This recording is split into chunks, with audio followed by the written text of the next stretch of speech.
Hoje é o último dia da nossa série sobre parábolas do fim dos tempos. E eu queria que você abrisse sua Bíblia comigo em Mateus capítulo 25. Que o Senhor nos ajude, que o Senhor nos dê graça. Eu estou muito feliz.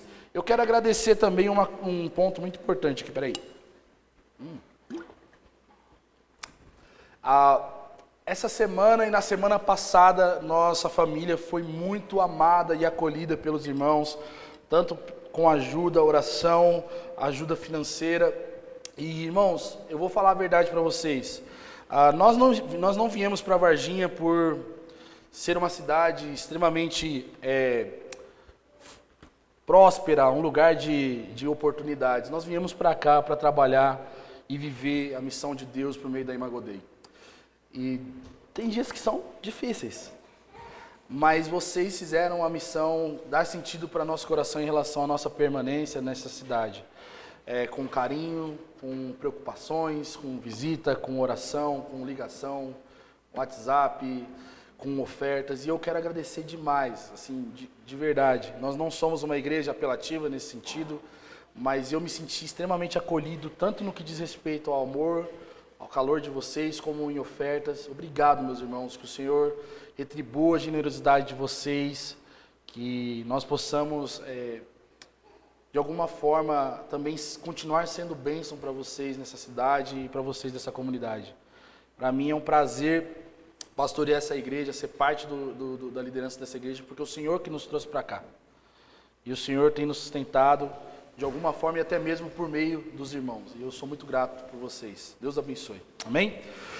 Mateus capítulo 25, versículo 14, nós vamos ler. Diz assim a palavra de Deus: também é como um homem que, ausentando-se do país, chamou seus servos e lhes entregou os seus bens. Aqui é Jesus fazendo a semelhança do reino de Deus, ou da vinda do Filho do Homem, em relação a como seria. E aqui por isso que já começa também, é semelhante, porque é um emendo de parábolas que Jesus ilustra a respeito do reino dos céus, da vinda do reino dos céus. E aí ele vai dizer assim no versículo 15, que esse homem foi para o país, chamou os seus servos, lhes entregou seus bens. A um deu 5 talentos, e a outro 2, e a outro 1, de acordo com a capacidade de cada um, e saiu em viagem.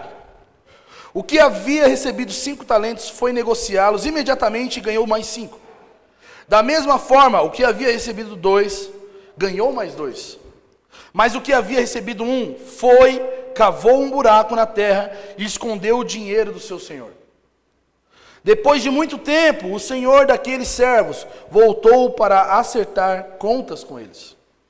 Então, chegando o que havia recebido 5 talentos, apresentou-lhe mais 5 talentos e disse: Senhor, entregaste-me 5 talentos, aqui estão mais 5 que ganhei.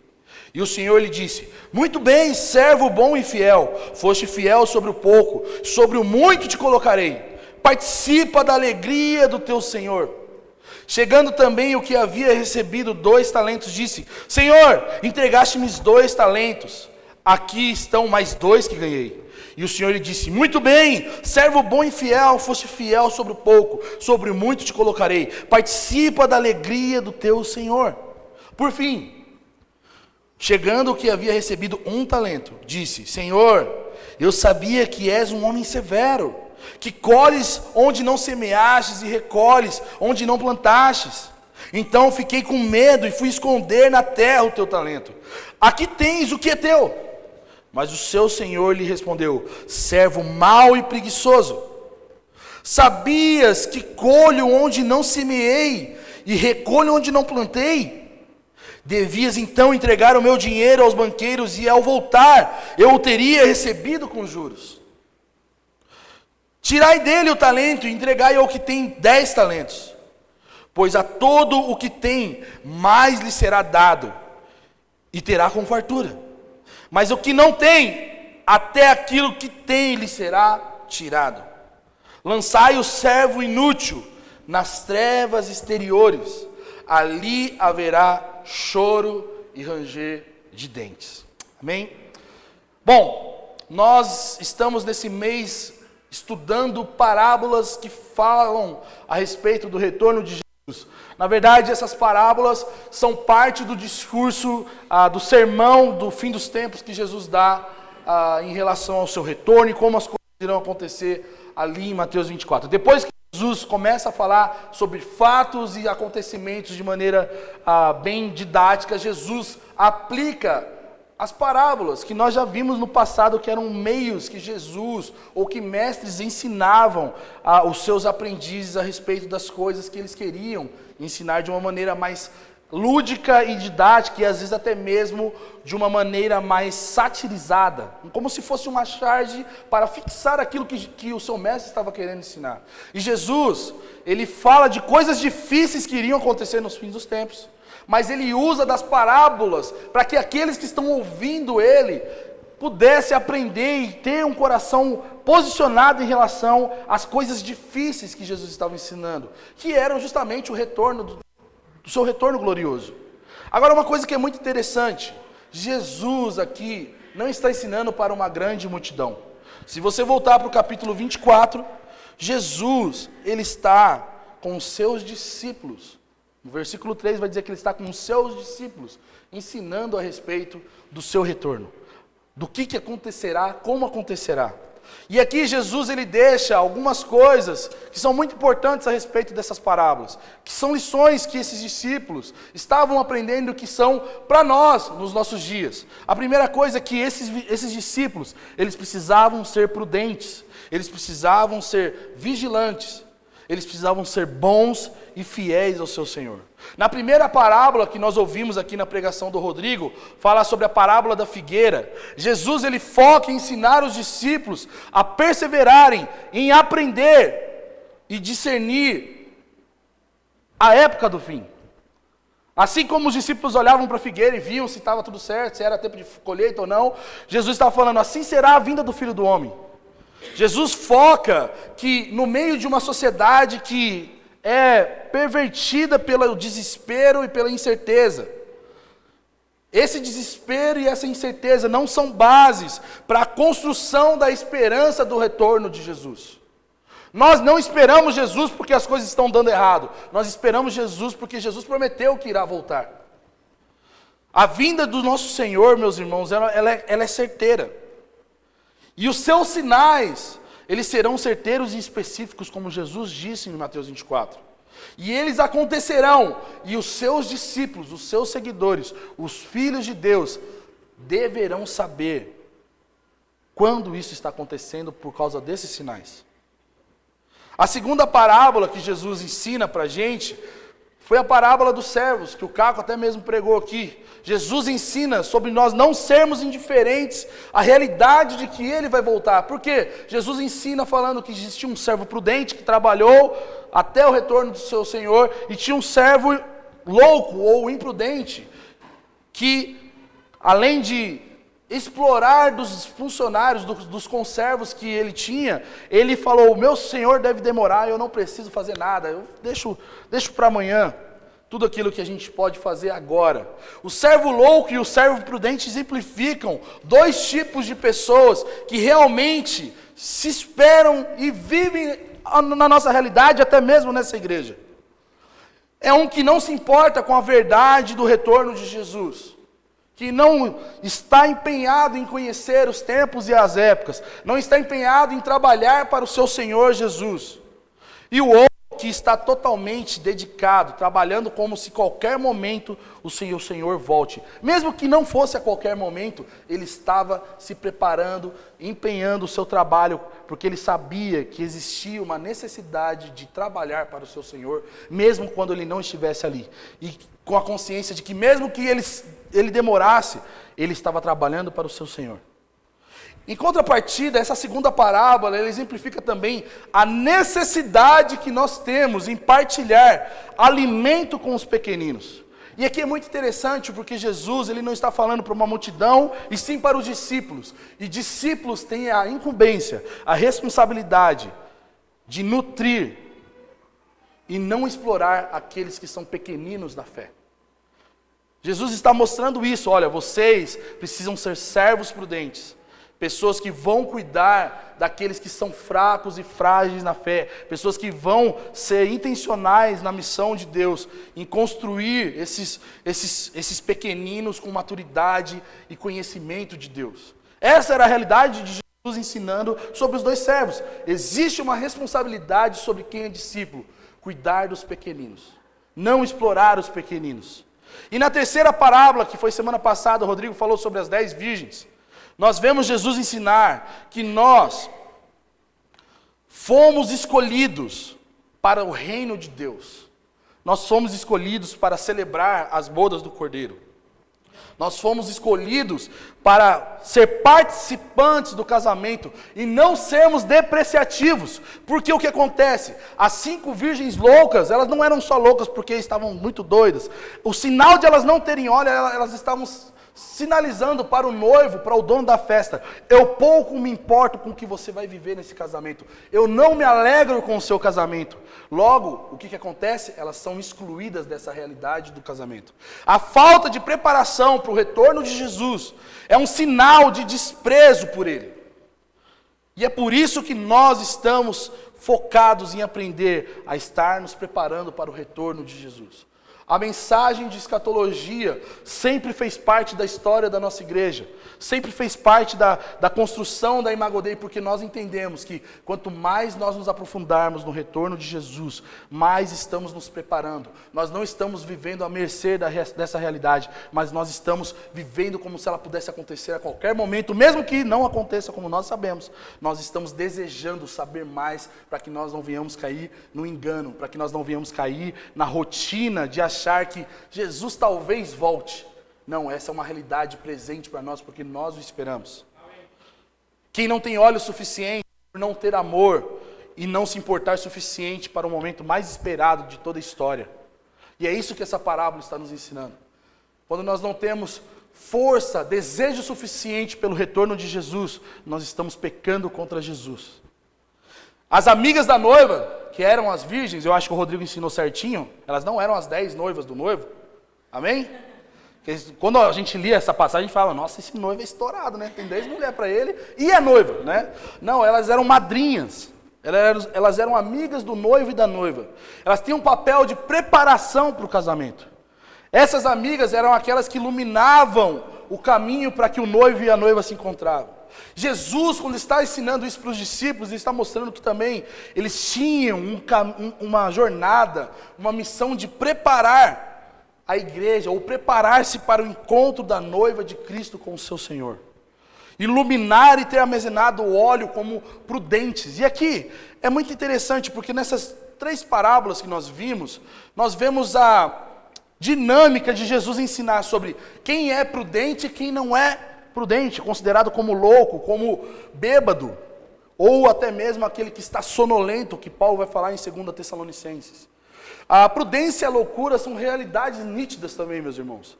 Por quê? Porque prudência e loucura, segundo as Escrituras, são ilustrados ou são demonstrados como exemplo, justamente em outro lugar, em outro monte que Jesus ensina. Lá em Mateus 5, 6 e 7, no final do capítulo 7, no final do Sermão do Monte, no capítulo 7, Jesus faz uma outra historinha surgir. Quem é aquele que constrói a sua casa sobre a rocha ou sobre a areia? Aquela musiquinha de 3 palavrinhas, sabe? Da areia que leva quando vem a enxurrada. Então, Jesus está mostrando que existia um padrão para nós nos apegarmos. Ou prudência ou loucura. Onde nós estamos? Os prudentes, quem são os prudentes? Aqueles que ouvem e praticam as palavras que Jesus estava ensinando naquele sermão. Aquele que ouve e pratica as palavras de Jesus, do Sermão do Monte, são os prudentes, porque eles construíram sua casa sobre a rocha. O discípulo de Jesus, ele já vive essa realidade do reino de Deus, de estar inserido no reino de Deus, de ser como prudente, porque ele sabe que ele foi salvo e ele está obedecendo, está participando da vida e da realidade que Cristo inseriu nele. Só que essa realidade também ela é marcada por um desejo pelo retorno do seu Senhor. Prudência no contexto do fim dos tempos, meus irmãos, não está ligado a você estar preparado para tempos difíceis. Prudência, no contexto do fim dos tempos, está ligado a você estará sendo obediente a Jesus em uma época caótica que vai contra o seu Senhor, uma época em que pessoas serão totalmente anticristo. Isso é prudência, é manter-se obediente. Não está relacionado, a prudência não está relacionado a se você está preparado financeiramente para ter dinheiro físico guardado porque agora vai ter chip. Isso não é prudência, segundo as Escrituras. Não é você estar estocando comida porque o dia de que Jesus... a época do fim dos tempos vai ser difícil e você vai ter um bunker, um armazém para ter comida suficiente para você passar 3 anos e meio antes que Jesus volte. E também não é você ter armas ou qualquer outro tipo de significado de prudência para você se defender. Prudência no fim dos tempos está relacionado. Você está permanecendo obediente às palavras que Jesus falou para os seus discípulos. Isso é prudência. E aqui, meus irmãos, entra para nós uma coisa muito interessante.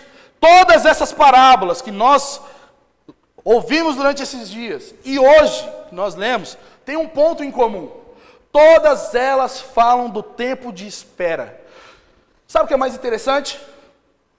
O servo da parábola do servo fiel e infiel, o Senhor demora. A parábola das 10 virgens, o noivo demora. Essa parábola que nós acabamos de ler, o Senhor demora. Sabe o que isso nos ensina? Jesus vai demorar. Jesus está ensinando que existe um tempo demorado para a sua vinda para os seus discípulos. A demora faz com que ensine, ou seja, pedagógico, para que os seus discípulos olhassem e pensassem assim: Jesus não volta de qualquer hora, de qualquer jeito, tipo, vou dar. Jesus volta, e é uma realidade, mas ela é uma realidade marcada por espera e demora. Pedro, em sua segunda carta, capítulo 3, vai nos lembrar, não é o fato da demora de Jesus voltar que faz com que a promessa seja anulada. E é por isso que nosso coração precisa estar focado, precisa estar cheio de amor, de esperança, mesmo que demore, pelo retorno de Jesus. Nós esperamos, não importa quanto tempo, não importa quando, nós vamos esperar Jesus voltar. E é isso que ele está ensinando aos seus discípulos. Agora, o que nós vamos entender sobre a parábola dos talentos nessa manhã? A parábola dos talentos, gente, a primeira coisa que nós erramos ao ler esse texto, e muita gente faz isso. Olha lá, o texto começa assim: um homem se ausentou do seu país, deixou seus bens, e os seus bens ele deixa de acordo com a capacidade. Qual que é o nome do bem? Talento. Sim ou não? É talento, está escrito aí, né? Talento. O que é talento? Dinheiro. Talento não é se você sabe tocar bem violão, ou se você sabe pintar um quadro muito bem. Talento aqui é dinheiro. Primariamente, Jesus está lidando aqui com questões de finanças nessa parábola, de recursos que esse Senhor estava deixando para os seus servos. Agora, quanto vale um talento? Qual a quantidade de um talento? Um talento, gente, pode ser equiparado a 35 quilos de material, como ouro, prata, bronze ou cobre. É 35 quilos de muito dinheiro. Um talento é equivalente a 18 anos de trabalho. É como se fosse um bom FGTS. Né? O cara trabalhou 18 anos, ele tem um talento. Só que, vamos lá, vamos ficar aqui. Quando a gente fala sobre essa parábola, mesmo ela sendo utilizada para falar sobre dons, talentos e habilidades e aquela coisa, você que não está dando seu nome para a escala do louvor, você tem que dar seu nome agora e todo mundo fica coagido a ter que fazer um monte de coisa na igreja, né? Ela é uma realidade também que pode ser ampliada para essas coisas. Por quê? Tudo que nós temos, recurso financeiro, que é o caso que a parábola está citando, mas também toda a dádiva de Deus que nós temos, tempo, habilidades, saúde, inteligência, vitalidade espiritual, dons, talentos, do talento mesmo que a gente conhece, São dádivas de Deus. São todas as coisas que nós recebemos de Deus. E essa parábola está falando sobre isso. Um Senhor que deu algo para os seus servos cuidarem e administrarem. Da mesma forma, ela é aplicada para nós. Nós podemos aplicar a tudo que nós recebemos de boa dádiva de Deus. O Senhor dos talentos aqui estava deixando a sua terra para outro país, assim como logo depois Jesus iria deixar essa terra para ir para a sua morada no céu.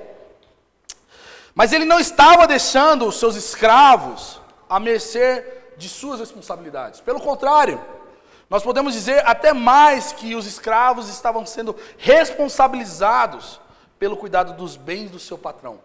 Mais do que, sei lá, limpar, arar a terra, levar o carro para tomar um banho, levar o cachorro para passear, o Senhor estava deixando dinheiro para eles, bens para eles viverem.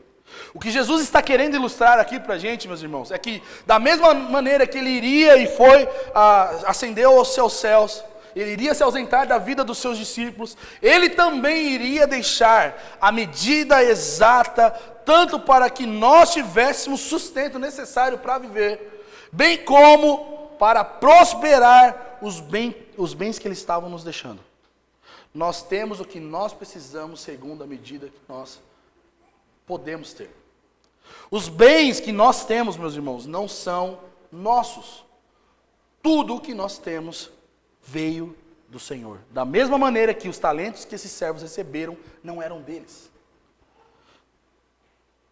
Tudo o que precisamos, meus irmãos, para viver e para multiplicar a benevolência do nosso Deus em nossa peregrinação, já foi provido, porque Deus deu a nós. Seja recurso financeiro, seja de tempo, seja de saúde, seja o que for, nós precisamos ser bons mordomos daquilo que Deus nos deu. E agregado a essa mordomia, de saber administrar tudo que nós temos, que Deus nos deu, nós temos que refletir como nós administramos na expectativa pelo retorno de Jesus. Porque um dia, essa parábola está nos ensinando que nós daremos conta daquilo que nós recebemos de Deus.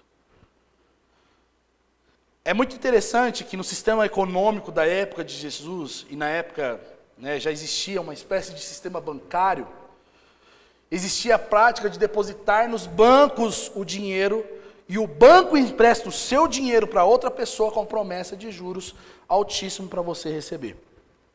Basicamente um tesouro direto dos nossos dias. Jesus, ele está usando dessa realidade para mostrar que nós deveríamos saber aplicar aquilo que nós recebemos da parte de Deus. Finanças, tempo, tudo que você tem de Deus precisa ser aplicado em algum lugar, em alguma coisa que reflita a glória de Deus. E aí Jesus, ele começa a parábola falando justamente, o servo recebeu os bens do seu senhor, e ele deixa claro a quantia que esses servos estavam recebendo, ilustrando perfeitamente para nós o que Deus faz conosco. Jesus vai dizer no versículo 15 que esse Senhor deu para cada servo a medida de acordo com a sua capacidade. Cada servo recebeu o que poderia administrar. Da mesma maneira que nós recebemos de Deus o que nós podemos ter e administrar. Jesus, ele começa dizendo que o primeiro ele recebeu 5 talentos. Agora, gente, eu falei que 1 talento era equivalente a 18 anos de trabalho. 5 talentos é equivalente a 90 anos de trabalho. É muito dinheiro. É uma riqueza inestimável que talvez nós não conseguiríamos juntar tão facilmente. Isso mostra para a gente que esse Senhor podia ser o Sênior Abravanel, o vulgo Silvio Santos daquela época, que teria muito dinheiro para dar para os seus servos. Alguém extremamente rico que estava distribuindo os seus bens conforme a capacidade de cada um. Só que uma coisa que essa parábola deixa bem claro é que o que recebeu 5 talentos, ele foi diligente, ele foi empenhado e fiel ao seu Senhor. O primeiro servo, ele pega esses 5 talentos, e a Bíblia vai dizer que imediatamente ele vai negociar esses talentos. Isso mostra o quanto ele teve diligência dos recursos recebidos pelo seu Senhor. E uma coisa que é muito importante, ele não retém nada nas negociações. Ele negociou tudo por inteiro e ele recebeu o lucro inteiro mediante a sua medida. Cristo nos mostra que, como servos dele, meus irmãos, nós recebemos tudo que nós precisamos. E nós precisamos trabalhar com tudo que nós precisamos e temos para que Deus seja glorificado por meio do que nós temos. Nós temos que ser diligentes com nossas finanças. Nós temos que ser diligentes com o nosso tempo. Nós temos que ser diligentes com a nossa sabedoria. Porque quando nós retemos isso, algo de bom algo de ruim está acontecendo conosco. Cada recurso que recebemos, irmãos, vem das mãos de Deus. E eles precisam ser utilizados totalmente para a glória de Deus. O segundo servo faz a mesma coisa, só que aqui o mais interessante é isso. O segundo servo nos ensina que não é a quantidade que faz com que a gente seja importante ou não. O que está em jogo aqui é a fidelidade desses servos. É o fim que nós temos dado para aquilo que nós temos recebido. Esse segundo servo, ele poderia se sentir menos prestigiado, ele poderia se sentir mal, mas não, ele foi fiel tanto quanto o segundo, porque não é sobre quantidade, é sobre quem nós somos e o que nós recebemos do nosso Senhor para sermos fiéis e diligentes. E o servo que recebeu 1 talento, o que aconteceu com esse cara? Ele foi indiferente. Mesmo não sendo uma pessoa ruim, mesmo talvez não cometendo crimes fiscais, mesmo talvez não fazendo nada de errado com aquele talento, ele foi alguém mau. Por quê? Porque ele foi indiferente em relação ao seu Senhor. O seu Senhor confiou algo para ele, ele olhou para aquilo, eu não vou mexer nisso. Ele não tinha tantos riscos quanto talvez o cara de 5 talentos. Porque pensa bem, 5 talentos, são 90 anos de trabalho, o cara já joga assim, no Bitcoin, do nada. E recebe de lucro. Imagina se desse ruim, imagina se a economia tivesse uma instabilidade. O prejuízo do de 5 talentos seria muito maior do que aquele de 1. A confiança, ou aliás, a desconfiança em relação de 5 talentos seria muito mais abalada do que a de 1 talento. Ele tinha um risco muito maior. Só que o cara de 1 talento, esse servo de 1 talento, ele foi preguiçoso em não empregar todo o seu recurso para o seu Senhor. Jesus faz com que os olhos dos discípulos, meus irmãos, focassem nesse servo agora, no servo de 1 talento, mostrando que indiferença, preguiça e até mesmo a falta de entendimento de que a ele foi dado a mesma responsabilidade, mesmo que em medidas diferentes. Veja bem, todos esses servos receberam bens do seu Senhor. Todos eles tinham a responsabilidade de ser diligente e fiel ao seu Senhor com esses bens. Independente da quantidade. Aquele senhor poderia voltar e não ver tanto lucro como o de 5 deu, mas eles deveriam ser fiéis, responsáveis e diligentes. Esse homem de 1 talento, ele estava com mais facilidades para ser fiel, diligente, e ele não fez isso. O servo de 1 talento deixou a quantidade que tinha falar mais alto do que a missão de cuidar dos bens do seu Senhor. Agora pensa bem comigo, meus amigos. Isso parece muito com a gente. A gente fica preocupado demais com o quanto nós temos para nós nos empregarmos na missão de Deus. Se eu tenho muito, eu vou dar. Se eu não tenho, eu vou preservar. Se eu tenho sobrando, eu faço. Se eu não tenho sobrando, eu preservo. Isso, financeiramente falando, isso, tempo falando, isso, de dedicação, nós fazemos isso. Se nós estamos com tempo sobrando, que custa fazer parte da escala de um time de louvor? Que custa fazer parte de uma escala de limpeza? E, aliás, estamos precisando de voluntários. Que custa? Nada, mas se tem talvez tempo, eu faço isso, faço aquilo, eu tenho isso, tenho aquilo. Se eu olho para outras coisas como mais importantes do que aquilo que eu recebi para a glória de Deus, o meu coração está em avareza e ganância. Sabe o que é muito interessante também é que o ressentimento desse servo em relação a ter menor quantidade foi mais alto do que a missão e a responsabilidade de ser fiel ao seu Senhor. E muitos de nós estamos com esse mesmo coração. Nós temos aquela ideia, eu não sou tão útil assim. Eu não tenho tanta utilidade assim para a igreja ou para as coisas do Senhor. Nós estamos ressentidos.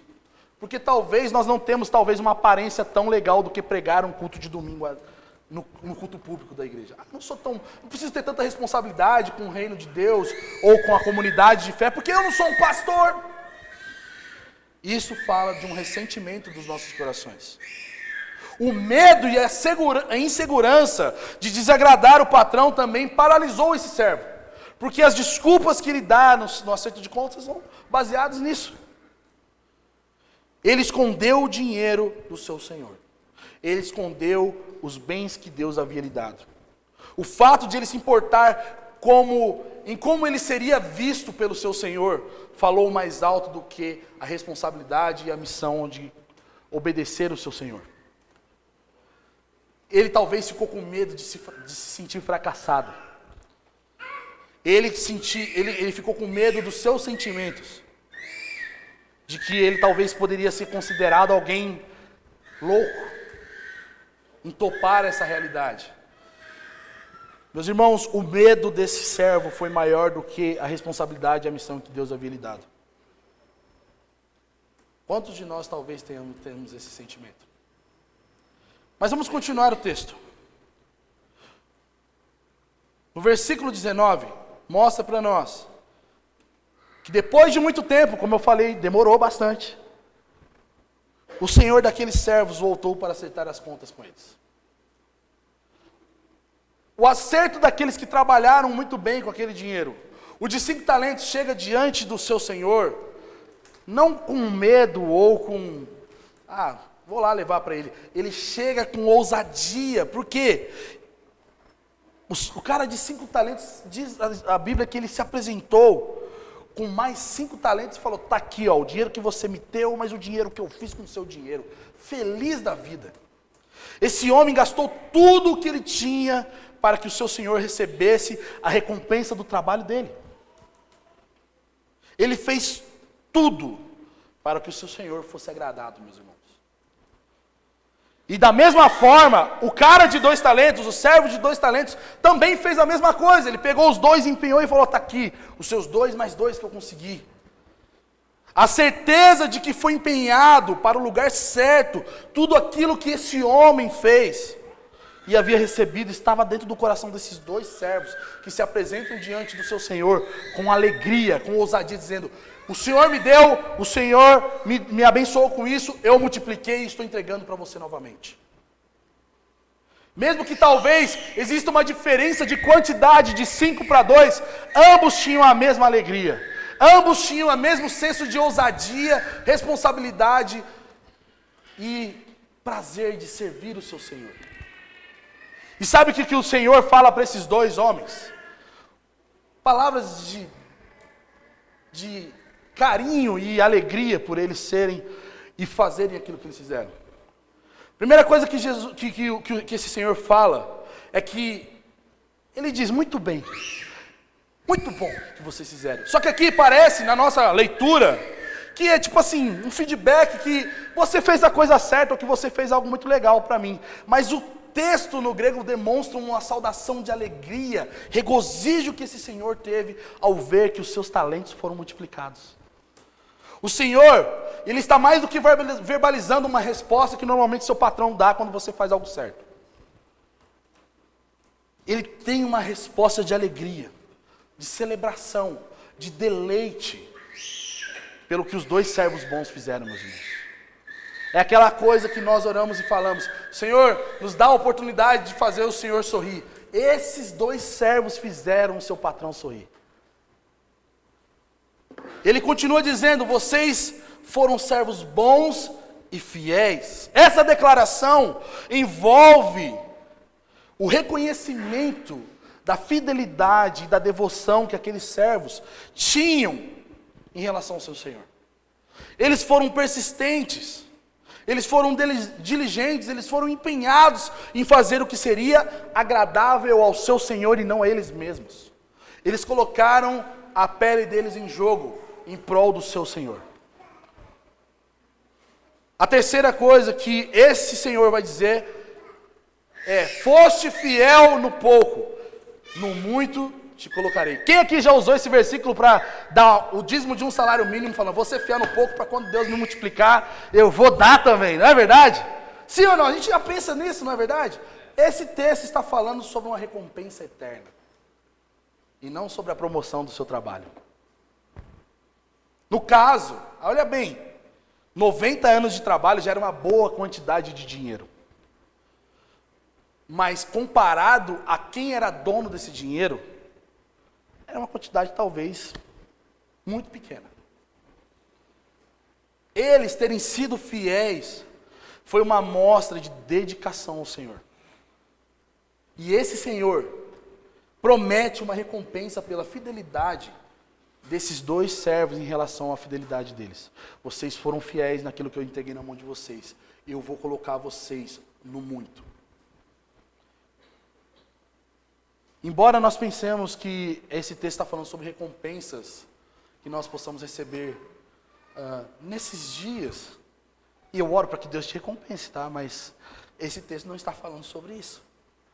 Esse texto está falando sobre recompensas que Deus dará, a fidelidade, a diligência de servos que vão permanecer com Ele até o fim. Haverá uma recompensa maior e eterna para aqueles que forem fiéis quando o reino de Jesus vier. Quando Jesus voltar, esses que foram fiéis e diligentes receberão de Cristo recompensas. Esses dois servos não pensaram em si mesmos ou nos riscos que eles sofreriam, meus irmãos. Porque eram bem arriscados. Perder dinheiro dos outros é algo muito complicado. Mas eles foram intencionais em fazer com que tinham o agrado do seu Senhor. E a última frase que esse Senhor fala para esses dois servos bons é: entra no gozo do seu Senhor. Ou no texto da Almeida século 21 vai dizer: participe da alegria do seu Senhor. E sabe o que isso significa? Mais do que você comer e beber numa festa de confraternização de firma, quando você alcança os números, essa participação da alegria do seu Senhor é: venha reinar comigo. Você foi diligente com os meus recursos que eu dei a você. Agora, mais do que você ser o meu servo, você reinará comigo. E é basicamente isso que Jesus está falando. Porque quando fala sobre entrar no gozo do seu Senhor ou participar da alegria, está falando de uma festa de celebração para aqueles que estão entrando no reino de Deus e sendo participantes do reino de Deus. Participar da festa do seu Senhor significa ser participante do reino dele. É partilhar dos despojos de Jesus, partilhar das conquistas de Jesus, partilhar dos bens de Jesus, das riquezas eternas de Deus. É isso que Jesus está falando, ensinando por meio dessa parábola. Só que o acerto de contas com esses dois foi isso. E o acerto de contas com aquele que tinha um talento e não fez o que deveria. O versículo 24 até o versículo 30, nós vamos ver esse diálogo pesado entre o Senhor e esse servo, que vai começar dizendo assim que esse homem, ele chega se justificando: Senhor, eu sabia que tu és um homem severo, que colhes onde não planta, que recolhes aquilo que você não fez. Existia um sentimento de justificativa, com base no conhecimento limitado que ele tinha de seu Senhor. Por que, irmãos, era limitado? E por que talvez esse conhecimento era uma mentira sobre o seu Senhor? Porque ele fala que esse Senhor ele era severo. A justificativa que esse homem dá de não arriscar em colocar a sua pele em jogo, em não colocar o seu talento para negociar, é porque ele tinha medo do seu Senhor. E sabe, meus amigos, quando nós não conhecemos a Deus, nós temos mais medo de Deus do que você e eu imaginamos. Quando nós não conhecemos a graça e o amor de Deus, nós achamos que tudo é passivo de punição, perda de salvação. Nós achamos que Deus está com um caderninho anotando cada pecado que nós temos, para no final destruir a gente. E aí a gente fica, não posso fazer as coisas, porque senão vai desagradar a Deus. Inclusive coisas que nós deveríamos fazer. A falta do conhecimento de Deus nos cria um falso Deus. E esse falso Deus é marcado por severidade em relação a como nós nos relacionamos com Ele. Assim como esse servo, meus irmãos, muitos de nós, baseado no temor, mas não é o temor do Senhor, é um falso temor. Nós deixamos de ser ousados, nós deixamos de arriscar, nós deixamos de ser diligentes com os recursos que o Senhor nos deu. Nós deixamos de cuidar das coisas que o Senhor nos deu. Nós deixamos de cumprir a sua missão e o seu propósito que foi designado a nós. Nós deixamos de pregar o Evangelho. Nós deixamos de fazer muitas coisas que o Senhor designou a nós como seus servos. Baseado em um falso temor.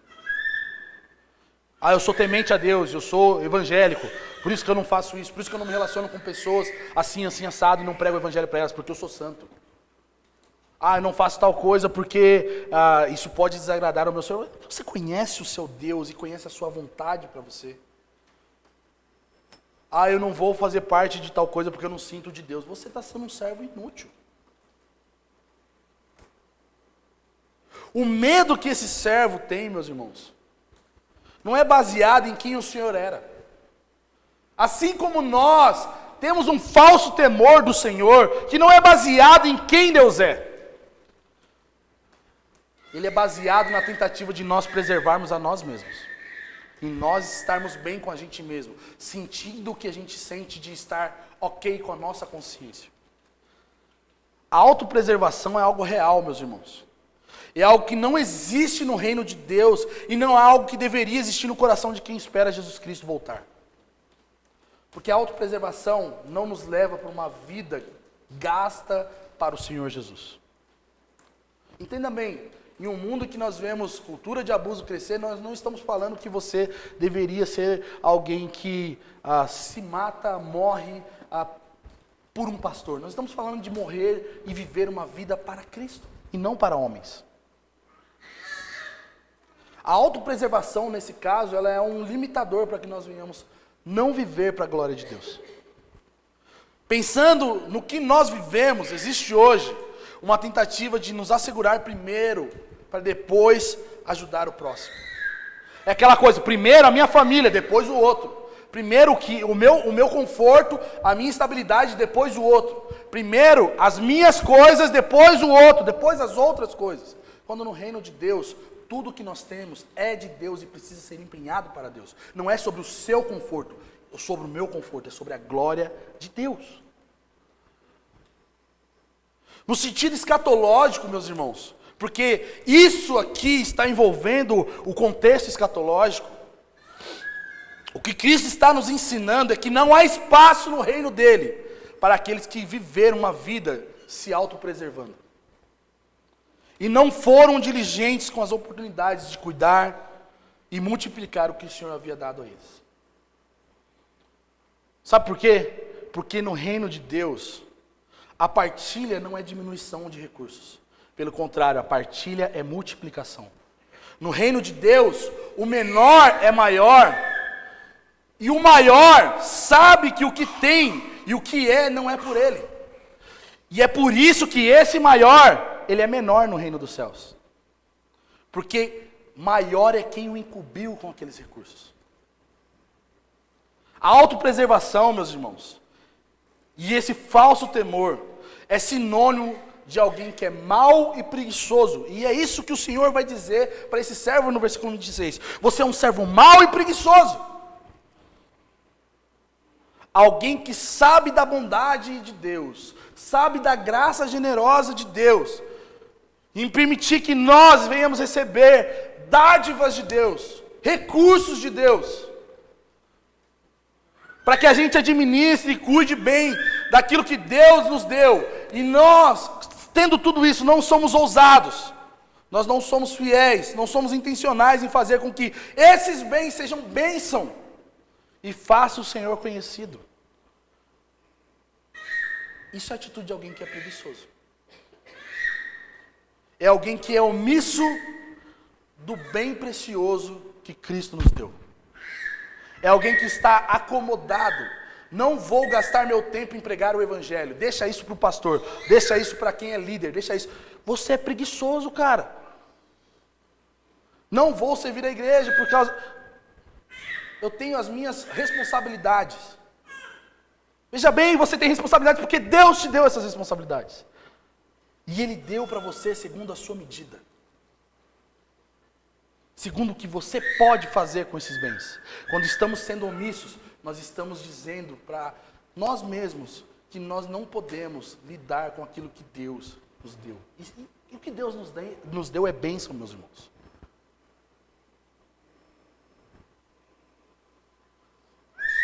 Isso nos coloca num lugar de servo inútil, um servo mau. E é isso que o Senhor vai dizer no versículo 30. Lançai o servo inútil nas trevas exteriores. Servo inútil é alguém que não serve para nada. Não serve para nada a não ser sofrer o dano que essa pessoa causa para o reino do seu Senhor. Sabe por quê? Esse senhor sofreu com a preguiça desse servo. Esse senhor sofreu dano em ter dado coisas para essa pessoa e ele não ter sido diligente e fiel com aqueles bens. Esse senhor sofreu prejuízo. E sabe o que esse senhor faz? Destrói e pune esse servo inútil. Todo dano que esse servo inútil causa ao reino será debitado dele. E é isso que nós vemos no texto. No versículo 28 vai dizer, tirai o talento dele e entregai aquele que tem 10. Meus irmãos, quando nós estamos nos posicionando em autopreservação, não estamos nos envolvendo na missão do Senhor, não estamos sendo responsáveis por aquilo que Deus nos deu para fazer, nós estamos deixando o reino de Deus em déficit. E isso é errado. Isso é pecado. O Senhor cobrará de nós. Mesmo que esse servo diga que não tenha nada, como muitos de nós fazemos, eu não tenho tempo para isso, eu não tenho recursos para isso, eu não tenho, disponibilidade para fazer isso. Até mesmo que você tem, será tirado de você. E o que nós aprendemos com essa parábola? E eu já estou indo para o final, prometo. Essa parábola, meus irmãos, mostra para nós que a nossa expectativa pelo retorno de Jesus é marcada por um dinamismo. Muitas vezes a gente pensa, vamos esperar Jesus voltar. Sentamos e esperamos porque Ele prometeu, a palavra dele vai se cumprir, nós não temos nada para fazer que aumente a vinda de Jesus ser mais rápida ou mais lenta. Não temos. E em algumas coisas eu até concordo com isso. Que nós não podemos acrescentar um dia a mais para Jesus não voltar, ou um dia a menos para Jesus voltar mais rápido. Só que existe um dinamismo na expectativa do retorno de Jesus. E esse dinamismo nos mostra que existe uma tarefa deixada por Jesus. Da mesma maneira que esse Senhor deixou tarefas para os seus servos. Existe uma tarefa que precisa ser cumprida. A segunda coisa que nós aprendemos é que não existe passividade no coração de quem está esperando Jesus voltar. Não existe tranquilidade no coração de alguém que está... Tranquilidade que eu falo no sentido de, não vou fazer nada. Tudo está feito por Jesus. Existe interesse, empenho em se envolver na missão do Senhor. Existe interesse, aquela ideia que Pedro fala, andando e apressando a vinda do Senhor, é dinamismo. É a realidade de alguém que ama Jesus, quer estar envolvido na volta de Jesus. Como eu faço isso? O que eu faço para agradar ao meu Senhor enquanto eu o espero? Enquanto eu estou indo ao encontro dele? A vida que espera a vinda de Jesus é marcada por dinâmica e não por tranquilidade. É alguém que está correndo risco por amor a Jesus. É alguém que está gastando recursos, tempo, tudo que tem por amor a Jesus. Existe dinamismo na vida cristã. E nós precisamos aprender isso nessa manhã. A segunda coisa que nós aprendemos, meus irmãos, é que o Senhor, mesmo quem provê meios para nós termos o que nós temos, e para que o que nós temos retorne para Ele com as suas recompensas. Ele nos chama, nos dá o que nós precisamos, e prospera a gente a partir desses próprios meios que Ele tem nos dado. Porque tudo que Ele nos deu é dele. Nós não temos motivos, meus irmãos, para reter o que temos de dádiva de Deus. Nós não deveríamos reter recursos, nós não deveríamos calcular tempo. 2 horas de culto é muitas horas de culto. Meu querido, diante da dádiva da salvação de Cristo Jesus, diante do dom precioso da salvação, uma vida inteira é pouco para esse Senhor. Tudo que nós temos precisa estar empenhado para a glória de Deus. Nós não devemos ter reservas. Porque quando nós temos essa reserva, nós estamos ofendendo e debitando do reino de Deus uma coisa que deveria ser empenhada para esse reino. Porque quando Jesus continua a conversa com seus discípulos, do versículo 31 a 40, Jesus dá aquele sermão falando, quando você visita um preso, você está me visitando. E Jesus fala, né, sobre essa dinâmica, né? Eu tive fome, vocês não me deste de comer, tive sede, vocês não me deste de beber. Quando a gente fez isso, Jesus? Quando vocês não ofereceram isso para os pequeninos. E aqui a galera da justiça social se levanta, missão integral, né? Mas a realidade do reino de Deus é que nós, por esperarmos Jesus, estamos totalmente dispostos a fazer tudo para que o nosso Senhor seja conhecido. Porque quando nós estamos fazendo para o outro, nós estamos fazendo para o nosso Senhor. A terceira coisa que nós aprendemos é que a marca de um cristão é generosidade, meus irmãos. É intencionalidade de partilhar o que tem. Não somente recursos financeiros. Talvez você está devendo um café para o seu irmão. Vai lá, meu querido, paga aquele café. Tenha tempo de qualidade. Tenha tempo de partilhar a vida de Cristo com o seu irmão. Porque o que você tem de vida de Cristo é porque Cristo te deu. O que você tem de porção do Espírito Santo, de dons espirituais, é porque Deus te deu. Porque nós nos omitimos. Porque talvez você fique achando que é coisa da sua cabeça quando Deus te visita e te dá algo para você partilhar com o seu irmão. Porque você não fala que você teve aquele sonho estranho para aquele irmão. Eu acho que Deus quer comunicar algo. Porque você e eu estamos com medo e nós nos autopreservamos. Eu não quero que ele pense que eu sou lunático. Eu não quero que ele pense que eu sou intrometido. Eu não vou pagar, eu tenho outras pessoas para gastar o meu dinheiro, eu tenho outras pessoas. Preciso priorizar minha família do que a igreja de Jesus, os meus irmãos espirituais. Sabe, a vida de Cristo flui no corpo de Cristo. Se nós não estamos sendo intencionais com os irmãos para partilhar a vida de Cristo, nós estamos retendo a vida que nós recebemos. E isso não é comunhão e nem vida de comunidade. Isso é pecado. Nós precisamos entender que quando nós poupamos nossos tesouros, o nosso tempo, os nossos dons por medo, estamos sendo inúteis e maus servos do nosso Senhor. Meus irmãos, eu não quero ouvir isso de Deus. E eu acredito que você também não quer ouvir isso do Senhor. Servo inútil e mau, preguiçoso. E a última coisa que nós aprendemos é que haverá um dia em que nós vamos prestar contas do que recebemos de Deus. Como será que nós vamos ser recebidos pelo Senhor? Ou como nós vamos até Ele? Será que haverá ousadia do nosso coração em prestar contas de tudo que nós recebemos? Senhor, aquilo que o Senhor me deu está aqui, mas eu agreguei a isso porque o Senhor foi bom comigo. Será que haverá fidelidade de dizer, Senhor, o Senhor me deu, eu fiz tudo conforme eu poderia fazer, conforme a minha capacidade, está aqui aquilo que o Senhor me deu? Ou será autopreservação e um falso temor? Deus, eu tenho tanto medo do Senhor, eu tenho tanto respeito ao Senhor que eu não falei, porque se eu falasse, assim diz o Senhor, talvez colocaria o Senhor numa furada.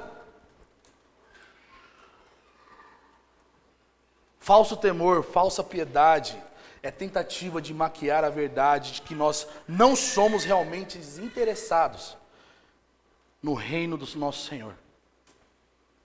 E nem nas suas recompensas, meus irmãos. Eu sei que nós não servimos a Deus por recompensas, mas nós sabemos que Ele recompensará aqueles que são fiéis.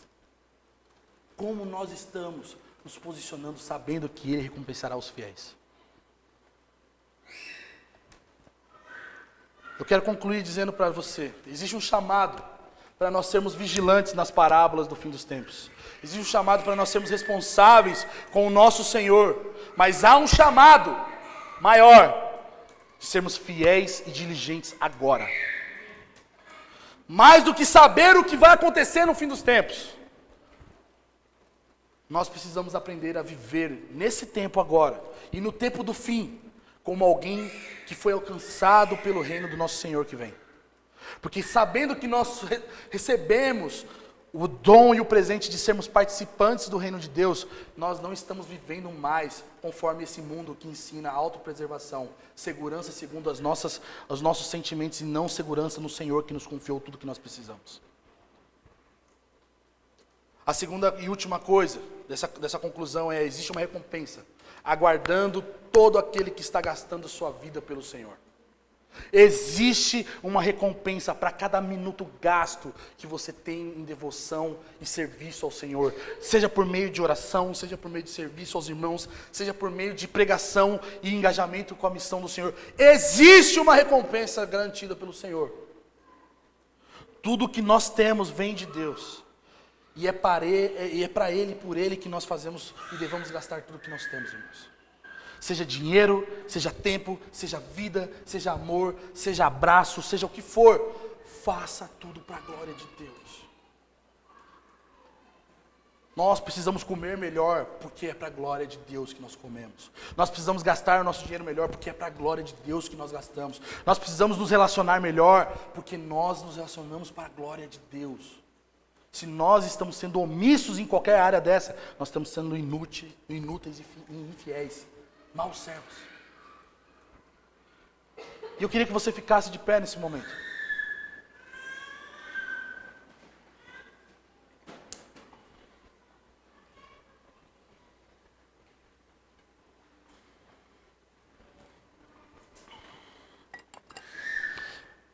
Eu queria que você fechasse seus olhos e examinasse seu coração nesse momento.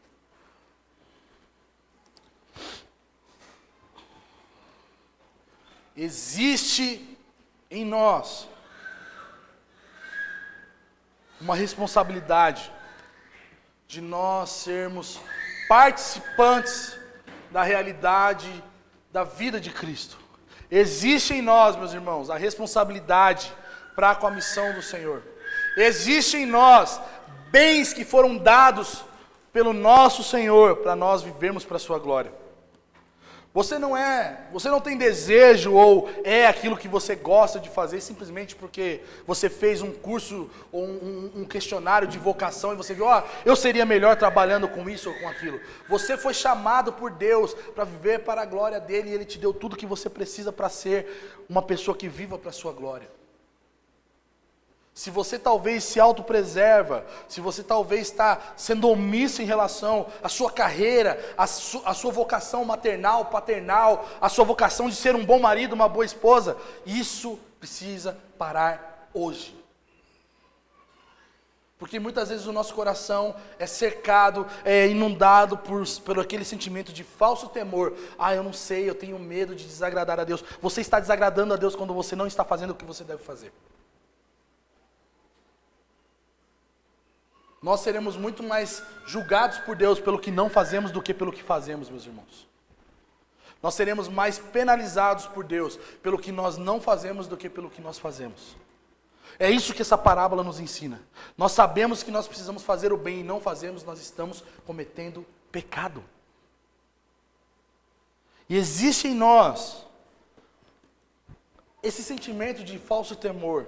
Existe em nós esse sentimento de autopreservação em nosso coração. E nessa manhã é manhã de nós nos arrependermos por isso. Porque não é o temor do Senhor que tem guiado a nossa vida. É o temor da opinião de pessoas que vão analisar aquilo que nós temos, aquilo que nós estamos fazendo. É o temor de homens e não o de Deus que paralisa a gente. É o temor da gente mesmo, da nossa autocrítica. E nessa manhã nós precisamos nos arrepender disso. Para que no dia do Senhor, nós não venhamos ouvir dele que nós fomos maus servos. Eu quero desafiar você nessa manhã, a você assumir, abraçar o risco da vida cristã, que é uma vida de serviço, é uma vida que visa a glória de Deus e não a nós mesmos. Que é uma vida que abraça o desconforto, da incerteza, que não é incerteza, pelo reino de Deus. Abrace hoje esses riscos, essas incertezas, para que amanhã nós não venhamos ser abraçados por trevas e sofrimento, como essa parábola diz. E uma realidade de autopreservação, cautela, é a palavra que nós aprendemos. Mas no reino de Cristo Jesus, existe um convite a sair desse barco e caminhar sobre águas. Existe um convite de nós sairmos do barco hoje, para nós caminharmos em fé e dependência de que Cristo irá nos sustentar. Se você está aqui nessa manhã, e talvez você vê que o seu coração está cheio de autopreservação, se você tem medo de você mesmo, e talvez esse medo é o que te paralisa de viver uma vida para a glória de Deus, de você viver integralmente o chamado que Deus te deu. Eu quero convidar você a sair do seu lugar para nós orarmos juntos aqui. Eu quero que você se desafie, meu irmão. Porque eu sei que nós temos os nossos medos, os nossos receios, os nossos traumas. Nós deixamos os nossos traumas e receios falarem mais alto do que a vocação que Deus nos deu. Então eu quero te desafiar hoje a tomar um passo de fé em relação a você romper com isso, para que você viva integralmente aquilo que Deus sonhou para você. Se isso faz sentido para você, sai do seu lugar, vem aqui à frente, nós vamos orar juntos. Nós vamos pedir graça do Senhor para que nós venhamos viver integralmente para o Senhor. Corresponda essa palavra em fé nessa manhã. Corresponda ao Senhor, o chamado do Senhor. Não importa o que as pessoas vão pensar sobre você se você sair do seu lugar. O que importa é o seu posicionamento em relação a Deus agora. De você se comprometer e viver para a glória dEle. E gastar sua vida para a glória dEle. Vamos lá. Corresponda ao Senhor nessa manhã e saia do seu lugar. Vamos orar juntos.